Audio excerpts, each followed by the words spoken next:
Here it is, all the things you maybe wanted to know about the Scroll of Thoth, but we're smart enough not to ask. I'm on a high wire without a net here, kids. Let's do this thing.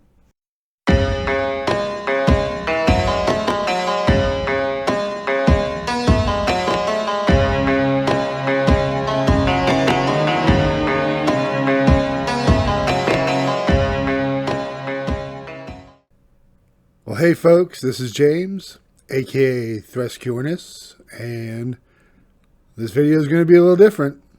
I originally planned on doing this video as a kind of a celebration of getting 100 subscribers, and I was also planning on doing this video in Rockford at a gathering of the Order of Emergent Magi. That didn't work out, but more on that later. So I'm going to start out with how these videos get made. And I think you guys have already figured it out that I use scripts. Yeah, I read mostly from a script for a lot of reasons. Today, I am not reading from a script, so it's going to be different.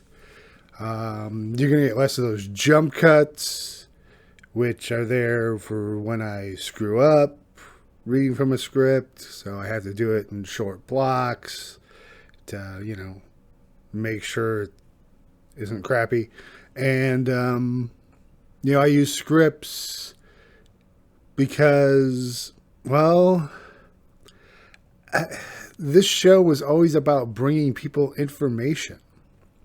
And I always felt when I tried not using a script, which I did, that I was leaving stuff out that I wanted to say all the time. So I did scripts. I still have notes here that you're going to see me look down at. That's going to happen. And the other stuff about our videos is, all those B-roll pictures and video, that's all just there to hide my face as much as possible. You're probably going to see more of my face in this one, but we'll have a couple of those. Other things about my banner. My banner's here because of scripts. Because I originally intended to do all these videos in my temple and even practice a few out there. But once again, I need a script. There's no good way to do that. No one was going to buy me a teleprompter, and so I moved it where my computer is so I can sit here and look at this big, huge monitor and read a script and be somewhat comfortable while I'm doing it. So that's why the banner's there. I know it's cheap. It's not great, but it's sort of become a war banner for me now, since I've taken it out with me camping, hooking it up to my awning there and having it out. You might see a few like black marks on here and stuff. Those are like for when the wind picked up and brushed the banner against some tiki torches, and now it's got battle scars. So I like it even more. I've said it before. If your magical equipment is just pristine and pretty and all that, you're probably not doing it right. This stuff should get messy. You're going to actually use your magical tools, right? Yeah. You're going to do that. And that brings us to another reason why I use scripts. Because I am a highly opinionated, try not to swear in this one, I'm highly opinionated. There's a good chance if I don't have a script, I'm going to say something that's going to make a lot of people mad. Like, Kabbalah isn't that important, and it's a textbook case of cultural appropriation. I'd say stuff like that. And then, I'm not here to make anyone angry. I'm not here to say Kabbalah is bad. It's not. It's a great system. I tried it. I tried really hard. Just did not do it for me. My problem comes when there are people out there who practice magic and believe that Kabbalah is necessary for magic. It's not. It's not. You don't have to use it. You really don't. It's okay. So, I pick a subject. Some of you might be familiar with the old Scroll of Thoth, the Scroll of Thoth podcast. It was cool. We had some good episodes. Went a long time. Couple hiatuses. Episodes were kind of regular for some periods. We did a lot of interviews at the beginning. And then after that, I started having co-hosts all the time. And, I did that because I was still learning. Of course, I'm still learning. But I felt like I didn't have the expertise to talk straight at you and say stuff about a subject. Now I do. Now I've got something to say. So the new Scroll of Thoth, the Scroll of Thoth YouTube channel is mostly about the things that get me off and, magically, and what I really want to talk about with people. There's some, like magical basics stuff in there, like my video on magical tools. It wasn't very popular, so I don't know if that's this crowd. You guys are going to have to tell me, do you want me to teach magical basics? Are you getting enough of that as we cover the Emergent Magic book? Because you're going to get a video on some of that here pretty soon. So I don't know. Let me know. Talk to me. So yeah, picking subjects, I have to consider, what am I really an expert in? Nothing. But does that really matter? I have some friends who like to pick on me and is like, unless you know absolutely everything about this subject, you can't talk about it. And I think that's BS. I think if you know enough about the history of a subject, and you all know history is extremely important to me, I think you can talk about it. I think you've got that. I think you've got the context. And context matters. Context matters. Especially cultural context. And this is something that irks me a lot in magic. It's why I'm leery of Kabbalah. It's why I lean more towards hard paganism than soft paganism. Obviously, it's a spectrum. I hope you guys know what I'm talking about when I say that. Hard paganism, I kind of believe the gods are the gods. Each god's its own god, and they're gods, and they are there. Soft paganism is more like, well, maybe each god is a theme, and different gods are different aspects of the same being, or something like that. And I don't know, because I see, let's talk about Thoth. Okay. So this is how I see it. Thoth is Hermes. Really? I don't know about that. I've read an awful lot about Thoth and about his worship. Not as much about Hermes, but there seems to be some rather spectacular differences. I think about colonization, the history of colonization. And so the Ptolemaics, the Greeks, Alexander, comes cruising in Egypt, takes the place over. Right? And, they've got their own culture. They have their own things. And the way a lot of history books try to make it out is that, well, the Ptolemies respected the Egyptian faith and culture, so it was cool. They were cool with the Ptolemies. And I'm like, I don't know. The history of colonization seems to be pretty brutal. So some Greek general comes cruising into Canaan and, goes into the Temple of Thoth and looks at the statue and goes, well, that's a weird looking god you've got there. The Greeks are there, or the Egyptians are there. And, they don't want to make this guy mad. Well, yeah, he's the god of writing and magic and the moon. He's the herald of Ra, the chief god. Greek guy kind of strokes his beard. Oh, yeah, that's Hermes. That's just Hermes. It's weird that he's got a beak for you guys, but that's just Hermes.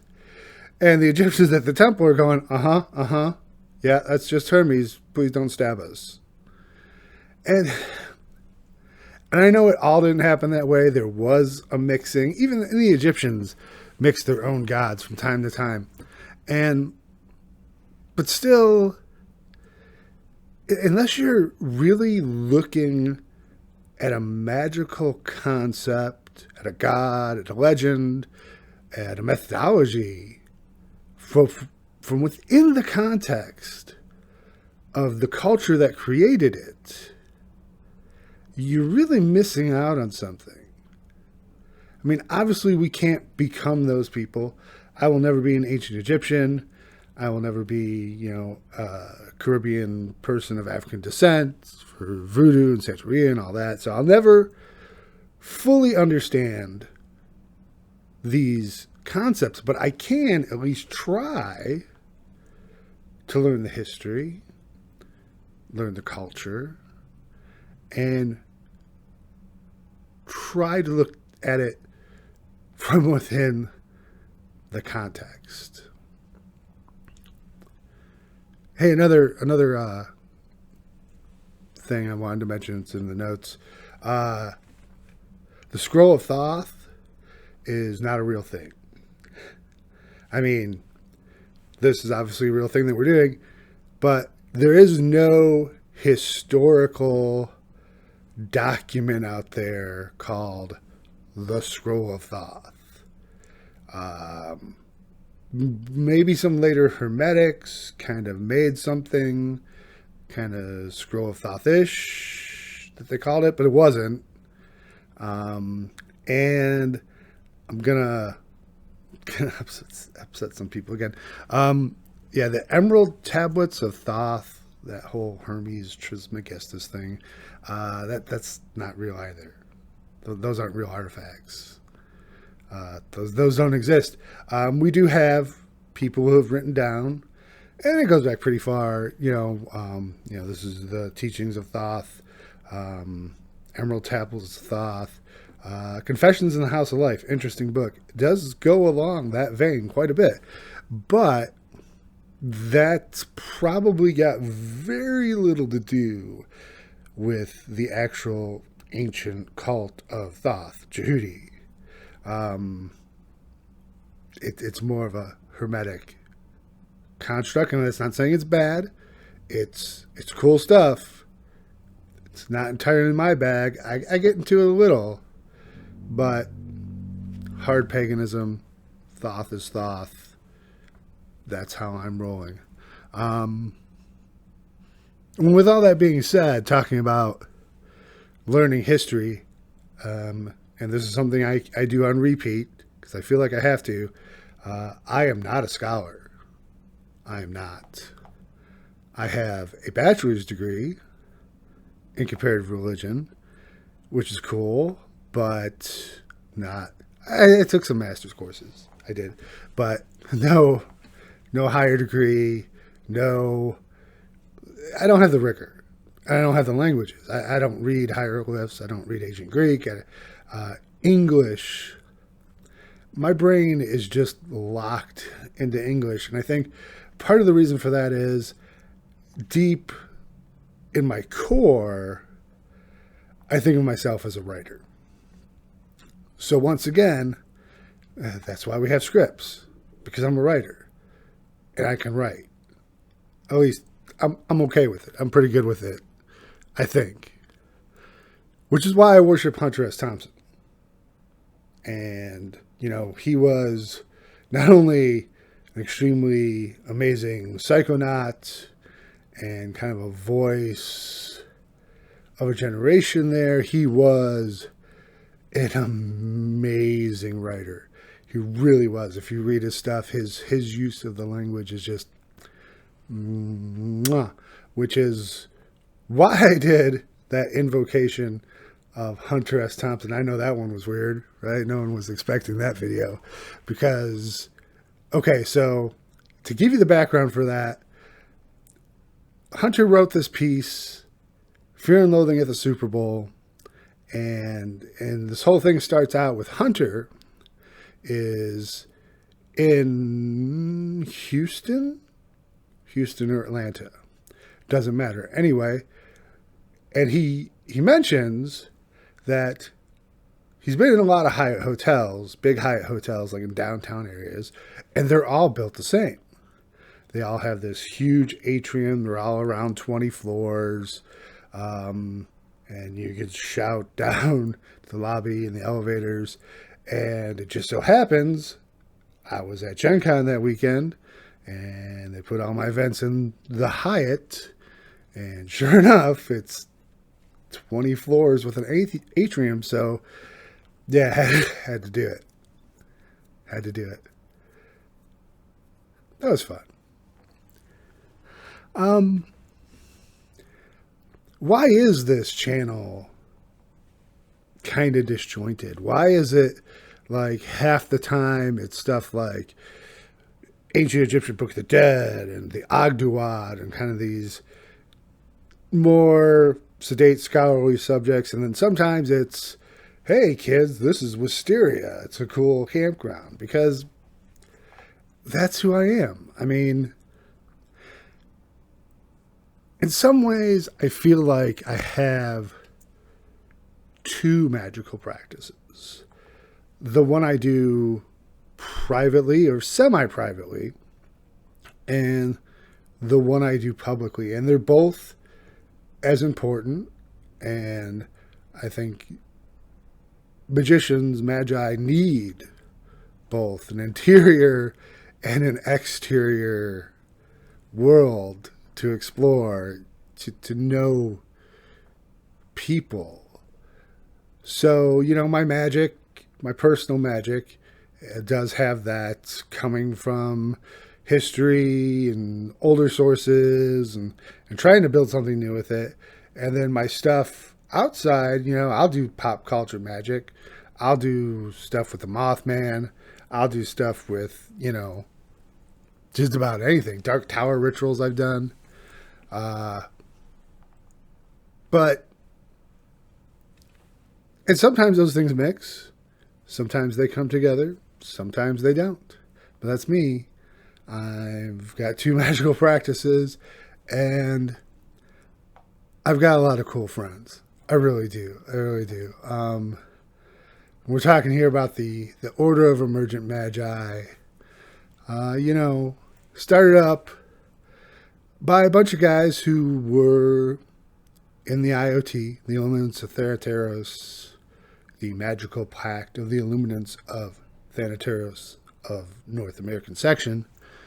And we learned a lot from it. We really did. And there's people out there who say, well, you just stole their stuff. Well, yeah, we took some. We learned from it, but we definitely took it somewhere different. At least I believe. That's up for you to decide. We're in IoT, and first off, we wanted to give it some values. I think we've come to learn that Peter J. Carroll is some kind of fucked up libertarian, and Crowley wasn't much better, and we wanted to have some values. We're not afraid to say that we are left, socialist, care for one another values. And if you don't see a lot of selfishness and nothing is true, everything is permitted, you're not looking that hard. And, you know, we knew we had a goal. And the goal is to change the culture. We wanted to change the culture. We wanted to look at that revolution in the 60s that did a lot of great things, made some big mistakes, and see what we could capture from that and carry forward. And we wanted to change the culture of magical groups. It's just, come on. Come on, really? You don't have a democracy, at least, in your magical groups? There's still this Victorian Masonic grade system. I mean, really, come on. When you step back from that, you've got to see how that's it's passé at the very least. It's the kind of structure that just invites abuse. It just invites abuse when you do stuff like that. And we've seen it. We've seen it more than once. And I'm not saying we're perfect. I'm not saying that. But we're trying. We're trying. No grades, no dues, no membership roles. That makes things hard. That makes things hard. You know, we don't want to keep a membership role for security reasons. We don't want to keep a membership role because we feel like everyone decides whether or not they're a member of the Order of Emergent Magi when they're at the event. And when you go home, well, what we really want you to do is to form your own tribes. We want you to form your own tribes. We've got our tribes. And I know, because over the years, I hear from a lot of people, and they're like, hey, how can I join your group? Can I join your group? Please let me join your group. You could declare yourself a member of the Order of Emergent Magi right now. Bing. And we hope that you follow the tenets of emergent magic. No one's going to come and give you a quiz. You just say, I do emergent magic. If it turns out you're like a Nazi, you know, we're going to disown you. But you can do it. Sure. But we have our own tribe. We have a tribe that's not the Order of Emergent Magi. The Order of Emergent Magi is bigger than that, but we have our own tribe, and you know, you have to vet people. You can't just let any kind of stranger into these kind of things for a lot of reasons, because we're doing things that is not widely culturally acceptable. We have to admit that. And highly spiritual, highly personal. People are in vulnerable places. You can't just have any unknown creep on in. We got to get to know you. We got to meet you at a festival. We got to meet you a few times before you're coming to our private events. That's just the way it is. And you should do the same thing. And you should form your own tribes. You know, and another reason why we don't invite strangers is we're not going to talk about Judy. Okay, we'll talk about Judy a little bit. We're talking about drugs. And we've received a large amount of criticism. Interestingly, a lot from people who we know personally who do a lot of drugs for our position on drugs. And I'm not going to talk about that. When we do the second edition of the Emergent Magic book, we're probably just going to take some of it out because it's just a distraction. It's just a distraction. Um, but I am so pathetic because I do have an entire video that I've recorded, which is essentially my rebuttal for the next time someone starts yelling at me about drugs. And I guess it's interesting. I guess the magic worked because since I made this video, no one's come at me about it. Maybe people are just getting smarter. I don't know. But we're not going to talk about that. Yeah, we're not going to talk about that. What we are going to talk about is the Order of Emergent Magi. And I have to talk about my brother. And I don't say this in a, fraternal organization, my brother. No, I consider this man like my brother. And that's the mighty Zentrael. And I feel a little guilty when I do these videos because I feel like I'm talking to you and it's me, and it's my perspective. And we have differences of opinion sometimes about what emergent magic is. And emergent magic does not exist without Zentrael. It was his work. It was his wisdom. I wrote it down, of course, and with that, things changed and were added. But it doesn't exist without him. And he's amazing. He's an amazing man. He is the one who puts the work in the great work. He's always stepping up to do hard physical labor and organization and all these things and putting his money on the line. And, his art form, he's an artist. He's a great artist. And his art form is neon. This man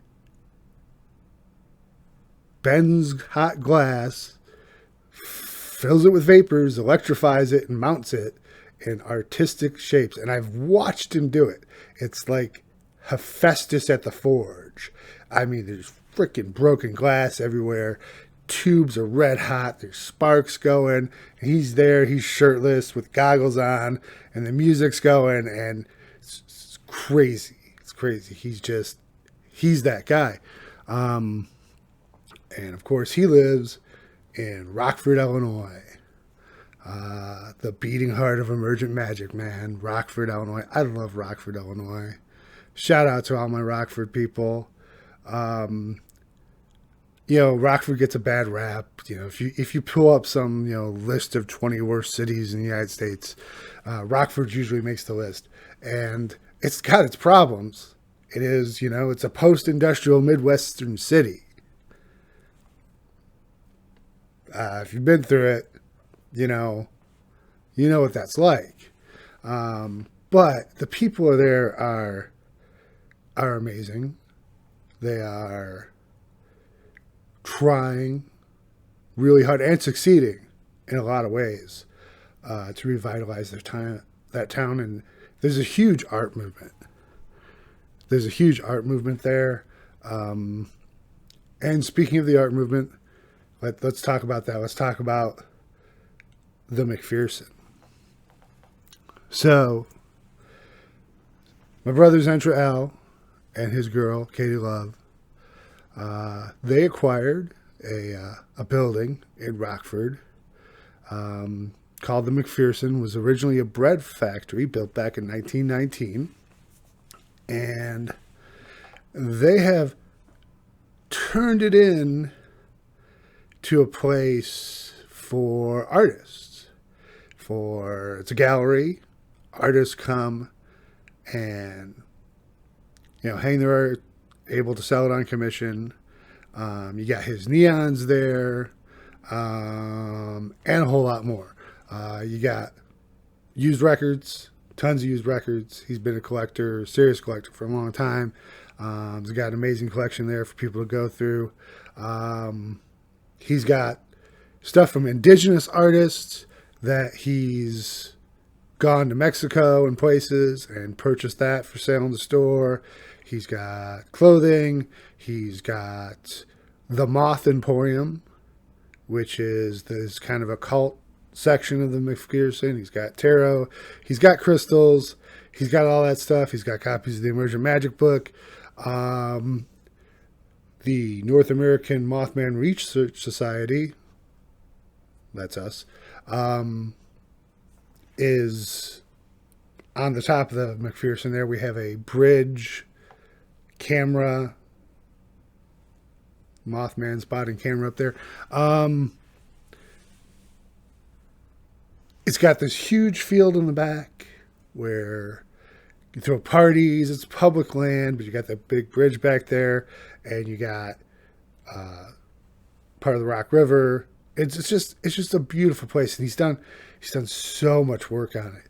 Just worked so hard because it wasn't horrible when he bought it, but it wasn't great, and he just has made it look so beautiful, with a lot of hard work, and it's the home of Emergent Magic. And if you're in Rockford, hey, stop by, talk to the man, get something, support that shop, because it's going to be worth it. It's going to be worth it for the community. It's going to be worth your time. And because of this, with our heart being in Rockford, this is why we feel like Emergent Magic has a Midwest sensibility. This is maybe the first magical movement to come out of the Great Lake region of the United States. I don't know. I mean, besides, of course, the natives. But that's who we are. It's working class magic.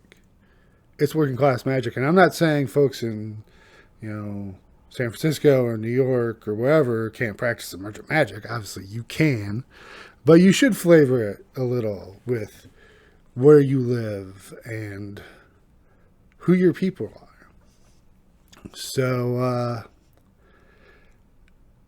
yeah, this has gone on long enough, I guess. I'm still going to use scripts. I'm still going to use scripts. And I know there might be some people who come and go, oh, this video was great. This video was great. You should do it all like this. And it's like, yeah, I don't think I am. I might make other videos like this, but it's not going to be all of them. It's not going to be all of them. Of course, like and subscribe. Once again, thank you. 100 subscribers. I know that's not a big deal. I know that's not a big deal. But it is to me. It is to me. I work really hard on these things, and it's really an expression of something I've been building for a long time. And thank you to the idea that 100 people might actually decide to watch a second video. It really surprises me, and I thank you for it. And always feel free to leave comments, ask me questions. I'm here. I'm happy to do it. And Coffee? How do you pronounce that? It's Ko-Fi. I've been saying Ko-Fi. Some people say coffee because it's kind of its theme. Buy me a cup of coffee. It's just another donation site. That's not Patreon. Patreon has some more robust features, but Ko-Fi gets me by. And hey, you know how things are out. What's going on out there with prices and everything. And I know I've been saying, hey, we're trying to save for this trip to Egypt and all that, but at this point, I'm trying to get by. I'm spending a lot of hours on this, and I hope you could pop in, and when you have it, $3, you can subscribe monthly for $3, or if you just have a couple dollars right now, that's fine too. I'm extremely grateful for it, and I swear I'm going to try to get more special content up there for subscribers. And actually, there's a new blog post out there that's free. That's free on the Ko-Fi page, and you should go read it. Fear and Loathing in the Temple of Thescuornis. I had a fun time writing it, fun time living it. To do that, we have a Redbubble store. I think there's some cool designs there, and of course, it's just your basic Scroll of Thoth merch. It's a t-shirt. You like t-shirts, right? You want to get a little something for the money? Buy a t-shirt, buy a journal, buy a phone case. I'm gonna buy one of those Thoth and a mutt reverse negative pictures that I did. I think that turned out really cool. I definitely want to get one of those. Scarlet Ibis Apothecary. That's still around. That's a project I started, I think it's 2 years? No. A little over a year. A little over a year ago. Making candles, incense, and sacred oils. I actually started making sacred oils well beyond that, but I learned how to make candles pretty well. I think I had some unique scents and stuff like that, but the candles, I had a couple jars break when people were burning them, and I can't, it's so much money to test each jar and to make sure it's good, the different combinations of scent and wax and the wick, and I just couldn't absolutely guarantee that the candles were safe. So I stopped making the candles, but I'm still making the incense, which I think is really nice, and the sacred oils, which are special to me. They're made through maceration. They're not just mixing together other scented oils. It's, actual organic product, ginger and mint that I grow in my own garden. I've got a new batch of prosperity oil that I just finished off, so there'll be plenty of that. Red Goddess oil and Abramelin oil are on the altar right now. The Red Goddess stuff, that's really special to me. I grow my own roses as a devotion to the Red Goddess, and I use my roses both fresh and dried in that, and then I add Bulgarian true attar of roses, just amazing scent. I think they're nice. You can check that out. Link in, of course, the show notes here. Thank you so much for watching and listening to me and watching to the end. And we will see you next time with a video that's a little more informative, a little bit more maybe what you're expecting. Thank you.